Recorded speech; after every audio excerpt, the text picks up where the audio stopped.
Siré Sy ñu ngi lay nuyu. waaw maa ngi lay fay sëñ Abdou Khadre. sëñ Abdou Khadre. waaw alors yow yaay président think tank World Wide Group. di xalaat ci wàllu politique publique. waaye itam wàllu géopolitique. tey nag dañuy waxtaanee wàllu politique ci Sénégal. jëm également ci élections locales yi. il y a des jeux yoo xam ne ñu ngi koy def actuellement au sein du landerneau politique. D'abord situation bi sur le plan politique ak différents acteurs yi en perspective des locales naka nga ko jàngatee. waaw en perspective des locales ay jeux d'alliance moom foog mu am. Ça veut dire que souvent su ñu nekkee ci ay élections locales. Souvent on va vers des élections ou vers des coalitions de type électoraliste. Par contre souvent quand on est dans des élections présidentielles là on est généralement sur des coalitions de type politique. Parce que cas wu local yi ñu nekk nii on est dans un temps court. Alors dans un temps court qui fait que ak la nature et spécificité élections locales, c'est des élections locales et localisées. Alors il s'est trouvé que le camp d'en face, qui est le camp du pouvoir, quoi qu'on puisse dire, est resté très organisé. Ça veut dire que ñoom ils ont des guerres intestines quoi, de l'intérieur. Maintenant, quand on met de l'autre côté l'opposition, les partis pris individuellement, ce serait suicidaire ñu dem ci élection yi. Parce que boobu xefee duñ fa am lu bari. À part peut-être 2 ou 3 grandes villes. Donc il va falloir nécessairement ñu dem en coalition mais nan la ñuy demee coalition foofu tamit si les leaders politiques fondamentalement c'est pas les localités qui les intéressent mais c'est la présidentielle qui les intéresse. Et que ñoom par exemple bu ñuy poser acte pour local yi dañuy joxaale rendez-vous par rapport à la présidentielle. Donc nga xam ne ñoom ci local yi mën nañ trouver des consensus mais probablement même bu ñu trouver des consensus en termes de coalition électoraliste l'histoire et le temps va les rattraper en 2024 parce que de coalition électoraliste il faut aller vers une coalition politique. Donc mën nañu jàpp ne actuellement le jeu d'alliance elle est perdu d'avance. Non elle est pas perdue d'avance. Ça veut dire que ñoom opposition bi moom à la kuliyali gox-goxaat yi bu ñu ci bëggee am dara. Il faut que ñu nekk say bu xaw a dëgër. Par exemple je donne un exemple. Pastef. Pris individuellement mu dem ci benn localité par exemple comme Yoff ça risque d'être assez compliqué. Le PDS ça risque d'être assez compliqué. Mais par contre si Pastef fait coalition avec PDS fait coalition avec Taxawu Sénégal etc. Là ils peuvent aller conquérir la collectivité territoriale d'autant plus que léegi ak mode de scrutin bi ku raw rek raw gàddu la quoi. Donc foofu mën nañ fa demee mais pour le moment nii le pouvoir reste extrêmement fort quand l'opposition est émiettée et dans les chevauchées individuelles. Maintenant su fekkee élection locale yi loolu dina mën a nekk mais la grande difficulté dina leen rattraper mooy présidentielle bi parce que toutes les autres élections on les conjugue au pluriel on dit les législatives les locales mais pour la présidentielle on la conjugue au singulier. C'est la présidentielle parce qu'il s'agit d'une seule chaise, d'un seul président à élire quoi. Alors que boo xam législative bu dee législative yi ay députés la 150 si je m'abuse pas. C'est ça. Bu dee locales yi presque ça dépend ci proportionnel. Commune beeg yooyu mais présidentielle loolu moom benn nit rek la quoi te coalition li mu leen di dabee mooy. ñoom ñëpp boo leen xoolee. cëppaandaw ga il faut que ñu bu ñu nee 3 il faut que ñu tànn kenn. te foofu lay problème bi di amee voilà. beneen bi ma bëgg a dolli rek mooy nature élection locale au Sénégal moo bindoo noonu. En général le parti au pouvoir souvent moom moo am yenn possibilités yi ak yenn ancrage yi. soo xoolee opposition dafa am ay villes yu leen di intéressé parce que amuñu ressource boobu pour mën fa teew fu ne quoi moo tax boo xoolee ce sont les grandes villes dañuy nekk comme Dakar Thiès Saint-Louis Touba etc.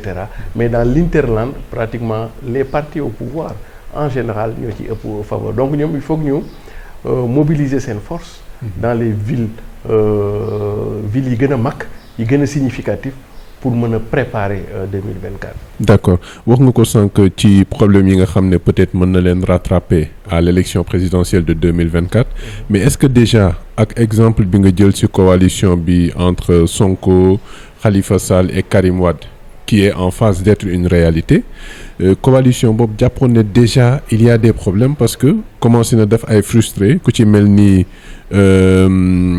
Thierno Bocoum moom il était de la coalition générale de l'opposition qui n'était pas formelle mais dañu àndoon rek pour mener certains combats mais bi loolu amee Thierno Bocoum est sorti pour parler de deal est-ce que déjà y a pas de conséquences ci njariñ bi nga xam ne moom la coalition bëggoon andi mais finalement mu am ay conséquences waaw dafa am ñaari conséquences première conséquence bi c'est interne par rapport ak coalition bi deuxième conséquence bi muy par rapport ak l'autre partie de l'opposition ban regard nañu am ci kii bi donc pour première partie bi guddi yi ñu toll nii le président Sonko est en pole position Pastef mais su deful ndànk il sera le plus grand perdant ci affaire yi di tramé xam nga lu tax parce que tey jii Pastef dafa nekk ci logique gu coalition de type électoraliste maanaam course au plus grand nombre ku ñëw rek ma ànd ak yow te loolu du ADN Pastef nu mu duggee ci langue politique bi ak yoonam bu mu xëtt dafa war a def attention très bien ci ku muy àndal parce que moom dafa am lu mu woote mooy anti-système rupture ak yooyu première chose deuxième chose mooy coalition la boo xam ni en son sein sax dafay porter les germes de sa propre contradiction xam nga lu tax le PDS c'est Maître Abdoulaye Wade. C'est le système. C'est le cœur même du système. Ba pare PDS fondamentalement pour le président Abdoulaye Wade. Local yi ça devrait lui permettre pour lui de prendre date par rapport à l'histoire, c'est-à-dire par rapport à 2024. Et je ne vois pas dans l'intervalle au nom de quoi et de pour quelle raison président Abdoulaye Wade dina nangu doomam di Karim bi war a représenter PDS di topp ci ginnaaw Sonko. Deuxièmement pour le cas Khalifa Sall ak li mu jot a ñàkk yëpp ci politique. ak sacrifice yi mu jot a jàll ak trajectoire bu mu jot a jàll je ne vois pas aussi ñu dem ba ci cëppaandaw ak ancienneté am antériorité am dans l'espace politique mu dem ba ci cëppaandaw ba di ranger wu ci ginnaaw Sonko parce que moom dafa défier woon PS te on ne défie pas le PS n'est pas n'importe quel parti. Donc ma jàpp ni fondamentalement PS ak Khalifa Sall yàgg danañu gise ji parce que c'est leur famille naturelle. Donc dafay gis ni beneen bi mooy PUR benn problématique la am un peu c'est-à-dire que genre parti PUR yi du ay parti yoo xam ni fondamentalement conquérir le pouvoir politique moo leen tax a jóg. Mais ils vont peser de tout leur poids sur la balance. Ça veut dire que vous ne pouvez pas gouverner le Sénégal sans autant prendre en compte leurs revendications et leurs intérêts. Mais fondamentalement du dem jëli pouvoir bi premier angle d'analyse. Deuxième angle d'analyse boo jàngatee sortie yi seen leaders yi Serigne Moustapha Sy di def da ngay gis ni au-delà de l'aspect du fait politique il y a un fait personnel entre moi ak président Macky Sall. C'est un règlement de compte quoi. Très bien, un règlement de compte. Donc Sonko erreur bi mu nar a def nii mooy au nom de l'urgence au nom du pragmatisme il risque de se renier et de renier la trajectoire et sa ligne politique pour dugg ci benn coalition de type électoraliste. Or c'est un danger sans précédent pour lui et le PASTEF. Ils doivent être dans des logiques politiques. Ils doivent être dans des types de coalition politique. Gis nga PASTEF su fekkee bëgg na maintenir dynamique bu mu yor nii. Nekk une alternative véritablement sérieuse du parti yooyu la war di lëngaloo moo xam PDS la moo xam ay PUR la d'autant plus que PUR entre guillemets suñ ko doon teg sur le plan idéologique on aurait pu dire que c'est l'islam politique. Tout à fait. te dañu yàgg tuumaal Sonko ne ko c'est un salafiste donc lui il incarne l'islam politique mais ñemewu ko wax ci kaw donc bu ko allié rek autrement day indi jiye xel Sonko avenir am ak carrière am d'ici 2024 il faut mu comprendre et Pastef globalement que nekk ñu ci course de vitesse dañu nekk ci course de fond et que moom dafa am ay alliés stratégiques yoo xam ne par rapport ak moom li muy incarné ak rêve bu mu jaay sénégalais yi ay alliance am naturelle mooy d'abord mu defaat la jonction avec sa coalition jot na c'est les Bruno D'erneville c'est les Boubacar Camara c'est les Babacar Diop docteur Babacar Diop c'est les Avenir Sénégal bi ñu bëgg Cheikh Ahmed Tidiane Dièye et Fatou Diop Blondin voilà c'est peut-être même Bougane Gueye mën nañ ko ci boole donc ñooñu la war moom di liggéeyal xaw ma nag qu'est-ce qui s'est passé dans l'intervalle bon c'est pas la peine sax d'y revenir ba seen coalition bi toj mais su bëggee fekkee Pastef bëgg na continuer di cristalliser di symboliser ce rêve ce désir de changement de rupture profonde les partis traditionnels du ñu ay ay partenaires am traditionnels mais dafa war a xool ci avec la jeune loolu mooy seen crise un peu en interne étant entendu que depuis 2024 le PASTEF et le président Sonko devraient savoir que ce n'est pas une course de vitesse mais c'est une course de fond parce qu'il y a un dossier judiciaire qui est aussi pendant donc loolu mooy seen première analyse ñoom en interne de l'extérieur effectivement dafa am ay parti yuy siisu comme par exemple Gëm Sa Bopp Bougane Gueye Dany Thierno Bocoum etc parce que ñooñu pour le moment amaguñu benn par exemple boo jëlee Gëm Sa Bopp nekkagul une réalité politique pour être une réalité politique encore faudrait aller à des élections nga am sa benn score ñu ni voilà ce que vous valez comme sur le plan très bien maintenant su fekkee mosoo dem élection du tout tu peux devenir une réalité médiatique tu peux devenir une réalité publique c'est-à-dire que dans l'espace public voilà un phénomène mais il faut nga dem élection pour nga mën a nekk réalité politique loolu mooy handicap ñoom parti yooyu yëpp ngay gis ni demaguñu maintenant ñooñu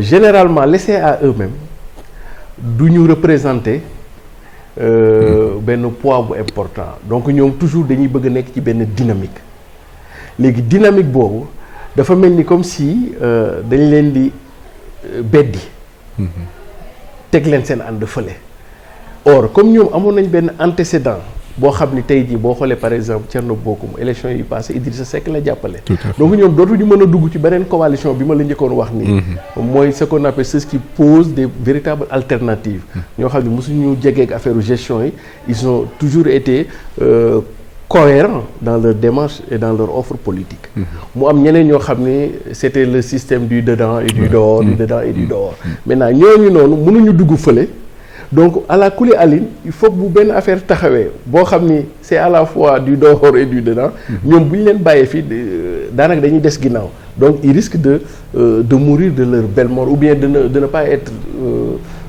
signifiant ou de ne pas peser lourd sur la balance donc ay genre yëglu la d'autant plus que ñoom li ñuy bëgg mooy au lieu que ci opposition mu am benn groupe boo xam ni jàpp nañ ñoom ñoo ëpp doole ñëpp ñoom bu ñu lëkkaloo dañuy dem ñoo il pourrait travailler à un grand vaste ensemble te bu am effritement yooyu bu amee après ku ne da ngay xool man kan moo may amal njariñ te les partis lilliputieux comme on dit en droit même suñu boolee sax après du ñu mën a peser dara quoi donc c'est une inquiétude effectivement pour même s'ils sont d'égale dignité mais peut-être de représentativité différente disons-le comme ça ñoom ñu ruer dans les brancards mais l'opposition aussi c'est pas une chapelle politique chacun est libre de s'allier avec qui il veut étant entendu de mesurer les avantages les inconvénients les opportunités donc tout un calcul politique quoi. Absolument. Mais en ce moment-là donc lan moo mën a nekk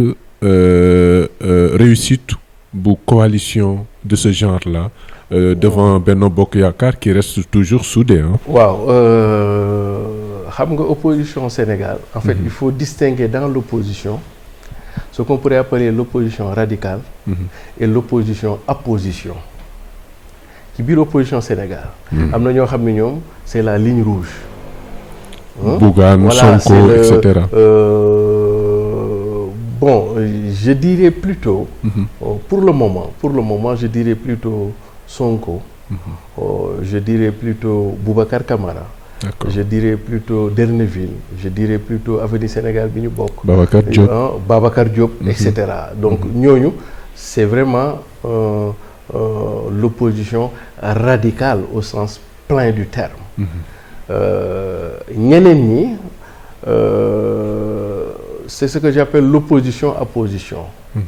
Ça veut dire que pour vous faire un peu dans la confidence, après élection yi passé 2019 bi ñuy def gouvernement bi ñuy mujjee technique am na ñoo xam ne je vais pas citer de nom ñi ngi ci opposition bi pratiquement fës ci lool.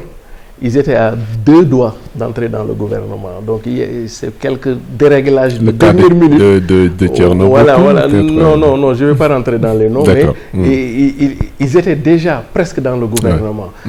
Donc il y a eu un dérèglement de dernière minute qui font qu'ils n'y sont pas.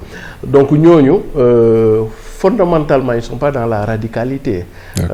Donc ils sont peut-être dans l'appel du pied au maître des séants. Donc ce qui fait que mu am beneen catégorie nag boo xam ne ñoom naam ñu ngi ci opposition bi mais réeroowuñu dara ak le parti au pouvoir. comprendre nga waaw ñooñu su ma yeboo sax ma ni ay cheval de Troie nañu nekk ci parti au pouvoir pour ñu mën a infiltrer l'opposition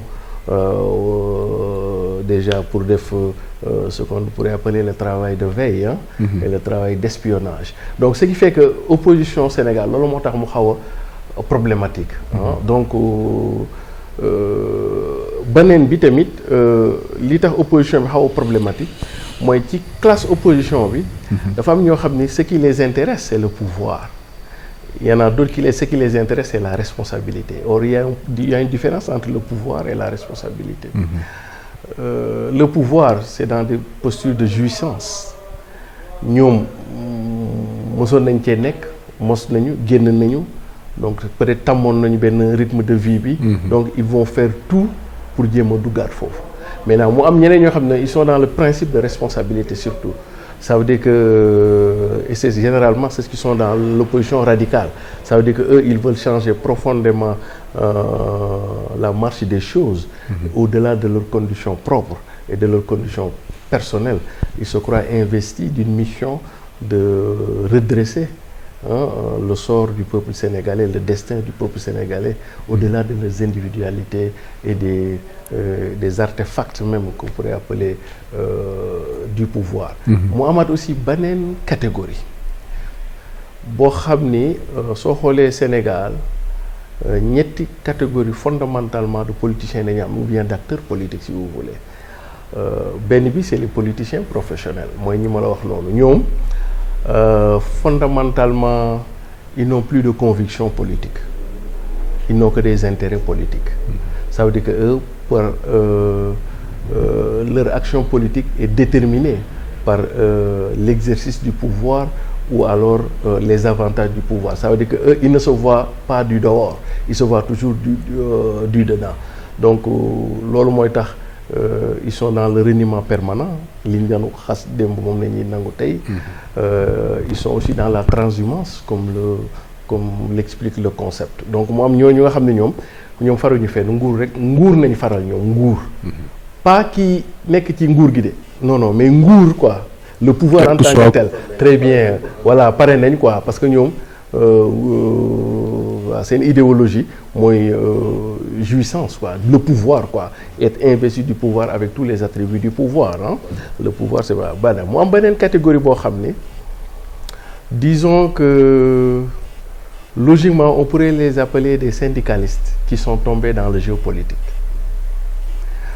Ñooñu souvent dañuy jàpp ne li ñu jot a réussir à l'échelle syndicale qui est la défense des intérêts matériels et moraux d'une corporation ba réussir ba am ci ndam pour ñoom jàpp nañ ni loolu mën na dem à l'échelle mën nañ ko amplifier à l'échelle nationale. Oui. Donc souvent moo tax bu ñu ñëwee ci approche politique ils sont plus ou moins dans la simplification des choses. Les choses ñoom lu ñu koy jàppee dafay xaw a mel ni affaire bu facile quoi. dafay léger quoi voilà waaw. Non c'est que dañuy jàpp ne dimension syndicale nu mu tolloon loolu lu ñu réussir mën nañ ko dupliquer dans le cadre d'un État qui est beaucoup plus vaste, en oubliant peut-être les contraintes, en oubliant aussi beaucoup de paramètres. Ils sont dans le discours simpliste. Alors moi beneen catégorie muy les businessmen en politique. En général quand un businessman entre en politique, fondamentalement ce n'est pas la conquête ou gagner le pouvoir politique qui l'intéresse. C'est qu'à un certain moment de ses affaires, peut-être que son business ne marcherait pas bien et que son niveau de développement de son business état rek moo ko ci mën a génne. Di nga toll ci niveau business boo xam ni état rek moo la ci mën a génne pour nga mën a, parce qu'il s'agit des marchés publics, il s'agit des etc. Alors souvent quand un businessman entre en politique, il n'y vient pas pour gagner des élections, mais il vient pour montrer à l'autre son poids électoral et essayer de peut-être négocier ce qui semble être son poids électoral ou ce qui est son poids électoral pour pouvoir redorer son blason, pouvoir redorer son business quoi. Appelons-le, disons-le comme ça. Parce que quand un businessman entre en politique et généralement il n'a pas besoin d'avoir un programme ficelé qui est assorti derrière une idéologie, une doctrine. Et souvent, si vous voyez, c'est des attaques personnelles.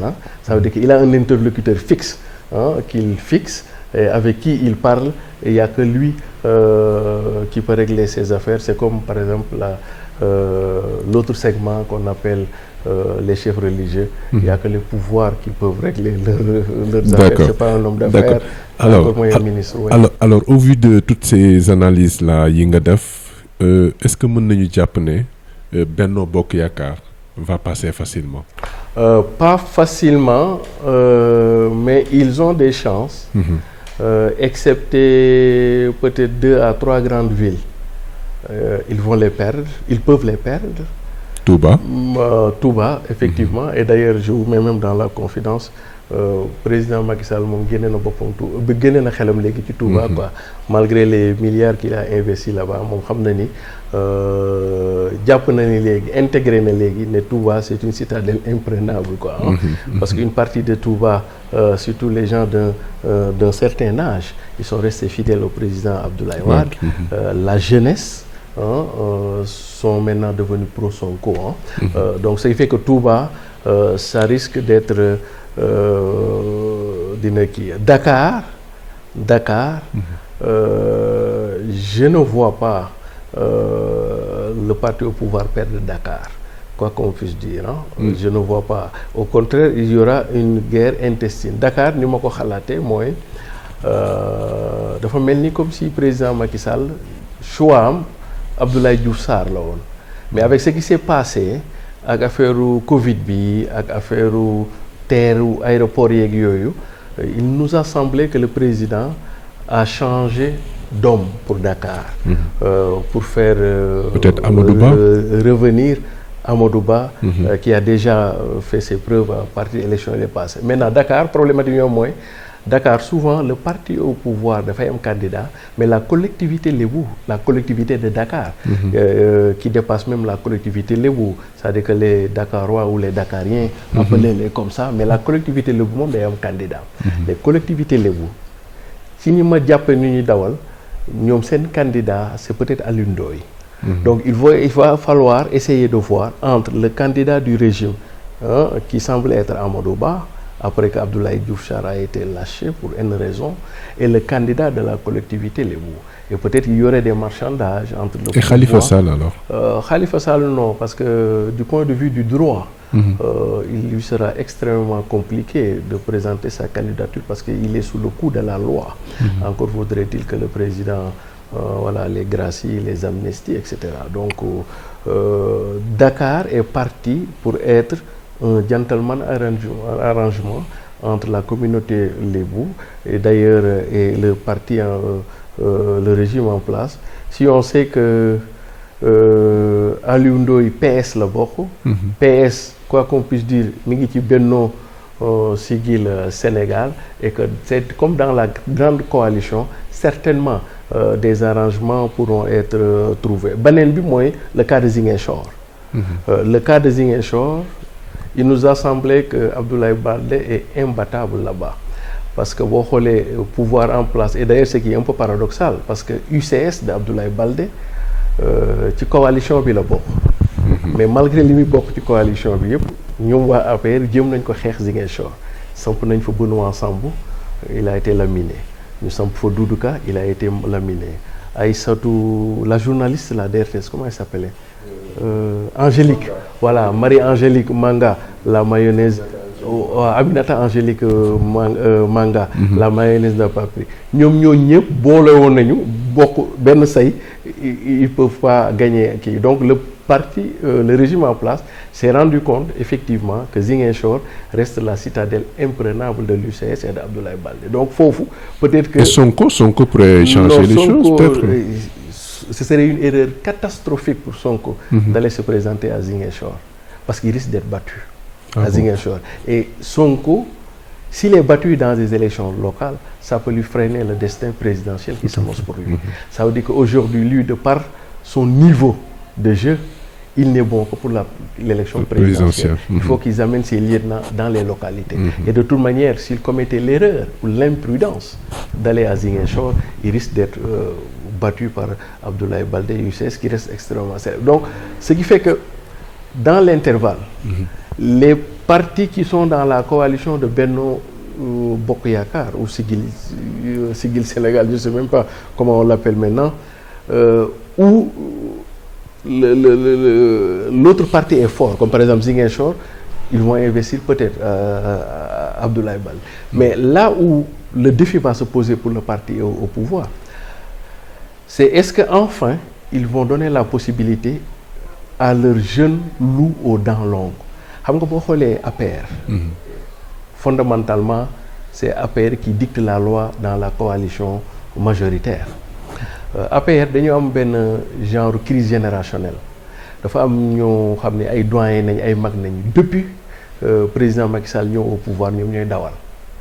Léegi depuis l'événement Sonko am le président sentir na ni ñooñu mu am d'un certain âge mënatuñu waxati luy sound ci boppu booy yi léegi. Parce que Sénégal léegi mi ngi ci beneen dimension. Maintenant est-ce que léegi président Macky Sall dina am audace xaleem ya mu yaroon depuis 2012 je pense. 2012 xaleem ya mu yaroon depuis 2012 ñu ñëw ba 2021 ñooñu màgg nañ léegi. Est-ce que léegi nag dina jël courage politique jële fi paam yooyu nga xam ne ñoom seen discours ça ne résonne plus. ci jeunesse bi samp fa xale yooyu pour que xale yooyu war a mën a wax ak askan bi. Donc c'est ça le défi qui se pose probablement. Donc moo tax dafa am ay dëkk yoo xam ne moom laa lay jox ni de manière très kii parce que boo xoolee pratiquement comme ay Kolda li Mame Boye Diao Tivaouane ñe Abdoulaye Ndiaye Ngalgou Thiès les Habib Niang Abdoulaye Dièye et cetera Diourbel Moustapha Guèye et cetera donc am na ci ay catégorie de gars yu nekk APR daanaka ils étaient dans l'ombre des grands les grands yi nag bi ñu dawalee ba pare voilà le résultat que ça a donné tey jii daanaka problème yu bëri yoo xam ni régime en place bi naam am na ci yu bëri yu mu lajj mais aussi am na ci yu bëri yu mu defar yu baax mais ñooñu mu fa nekkoon amuñu capacité pour mën a expliquer ko communiquer ko gars yi donc loolu bokk na ci ce déphasage de communication ce rupture de communication entre le régime en place et les pouvoirs en place mais le pouvoir en place avec l'écrasante majorité de la jeunesse qui ne se voit plus en ces gens d'un certain âge. Est-ce que léegi président dina am courage politique profito ci local bi samp ay xaleem pour que ñooñu porter ko le combat parce que enjeu local bi c'est la législative.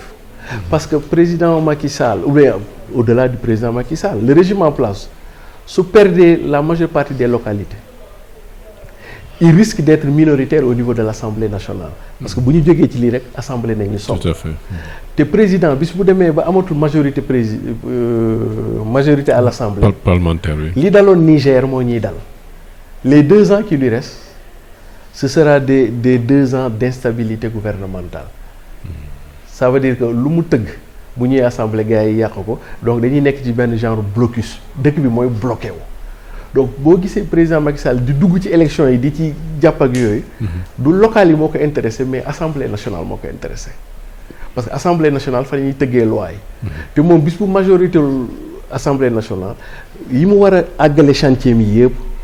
politique yi ñu déglu yëpp. su boobaa mën nañ ko contrecarrer c'est-à-dire que gars yi d'ailleurs Niger loolu moo leen daloon benn instant. ils ont perdu presque 2 ans d'instabilité dëkk bi demul taxawul. donc loolu moo tax Macky Sall di dugg ci élection yi kii bi parce que 2024 loolu moom ay waxam jotagul. mais li nga fi dese pour mu mën a àggale ces grands travaux il faut que mu am majorité au niveau de l'Assemblée su ko amul. su gaa yooyu amul esprit républicain. mën nañ toog rek di ko seetaan lu mu fa indi ñu kii donc terre bi day bloqué wu BTR bi dootul demati. yenn travaux yu bëri dootul demati parce que l'opposition parlementaire va vouloir son échec. C'est ça. Au cas où il souhaiterait à se présenter et cetera donc loolu moo tax président di ci dugg maintenant président bu ci dee dugg et c'est ça le défi c'est là où le président Macky Sall est attendu. Est-ce qu'il va continuer sa trajectoire avec les mêmes hommes en ce moment il aura les mêmes conséquences ou bien il va faire une rupture comme disent les philosophes. Donc pour mu réussir sur l'opposition il faut que mu changer. waaw non il faut mu indi ay bopp yu bees. Il faut mu indi ay de nouvelles têtes. Il faut mu indi ñooñu muy indi. C'est pas seulement les nouvelles têtes qui importent il faut que ñu am ay gis-gis yu bees il faut que ñu am ay doxalin yu bees. Il faut que ñu am ay trajectoire parce que génération Sénégal bi ñu am ni te jeunesse yi majoritaire ci léegi lu leer ngay leen wax pour mu dugg seen bopp. D'accord. du politicien yi moo leen di dugg parce que loolu booy wane nañ ko 3 mars. c'est-à-dire que ñoom wane le 8 mars. waaw 8 mars. leur rupture de banc avec la classe politique disons classique. D'accord. ñoom dañoo bëgg yeneen doxalin ay yeneen vision c'est pourquoi Sonko parle à la jeunesse. Sénégalaise. Ça veut dire que voilà comme ni ko ñoom Fou Malade di waxee y en a marre aujourd'hui jeunesse su Sénégal de manière globale et qui sont majoritaires fu ñu basculer rek yaay gagné loolu moom c'est certain. ñooñu ni koy Gambien di waxee dañoo bëgg ay gis-gis yu bees yu ees ay nit ñu ees ay xalaatin yu ees ay audace yu et cetera te loolu les vieux tocards qui sont un peu rattrapés par leur culture aussi xam nga souvent soo amee yenn âge yi tu es rattrapé par ta culture xam nga soo amee boo duggee 55 ans nga waaj a dugg 60 ans 70 ans sa culture moo lay dab sa culture nu mu lay dabee mooy li ngay njëkk a xalaat mooy njaboot gi est-ce que am naa fu ma leen dugal donc yow say préoccupation mooy xaaral ma lijjanti bu ma amul woon kër xaaral ma lijjanti kër gu may dugal sama njaboot gi sécuriser leen yaa ngi lijjanti man de musuma dem Màkka kon xaaral ma jéem a lijjanti dem Màkka sax def benn pèlerinage parce que l'heure n'est pas très loin. D'accord. paa beeg mère bi tamit peut-être demaguñu yoon Màkka nga jéem a lijjanti donc yow da ngay reveniraat sur des éléments de ce qu'on appelle la condition humaine. D'accord. Mais par contre bu dee jeune bu xaw a am fougu am entre 40 ans 45 ans lui dans sa perspective il lui reste encore beaucoup de temps quoi. Il peut oser le risque il peut même tomber à l'avant comme on dit. D'accord. Se relever quoi alors qu'à un certain âge pratiquement on est dans d'autres dynamiques quoi. D'accord donc ñu ngi lay jaajëfal bu baax. Siré. Mais en tout cas c'est un plaisir de vous retrouver parce qu'on a été ensemble à Convergence FM. J'ai gardé un très bon souvenir de vous, de votre professionnalisme d'abord, de votre intégrité surtout, mais aussi de votre talent, parce que vous nous présentez les meilleurs journaux. Vous avez à l'époque une très belle voix, je ne sais pas si vous l'avez toujours, mais en tout cas c'est un immense plaisir pour moi de vous retrouver après tant d'années où on ne s'était pas vu et puis de vous souhaiter au bout de cette année nouvelle. Merci. Une excellente année, plein de succès dans vos projets, et beaucoup de bonheur, mais et surtout beaucoup de santé. jërëjëf merci beaucoup Siré Sy nekk président think tank Worldwide Group di yëngu wala di xalaat ci wàllu politique publique ak géopolitique. Merci. cheetetetet mais yow sawaay yow fu ñu la fekk yaa ngi ci kanamu ordinateur bi wala sa kanamu tablette ba sa téléphone portable lu xew mais damay lire ay information waaw xoolal boo bëgg am ay information yu leer nañ et en temps réel duggal ci www.senegal7.com ay information yu wóor man de maa ngi application Sénégal 7 lépp lu xew dama koy jot ci sama téléphone ci tàng bi te nag application Sénégal 7 am ko yomb na da ngay dugg ci Play Store wala Apple Store nga télécharger ko rek xam li xew ci réew mi ak la xew ci bitim réew te nag dara du la ci umpu. Vous voulez des informations en temps réel? Cliquez sur www.senegal7.com. Sénégal 7, le roi de l'information en temps réel.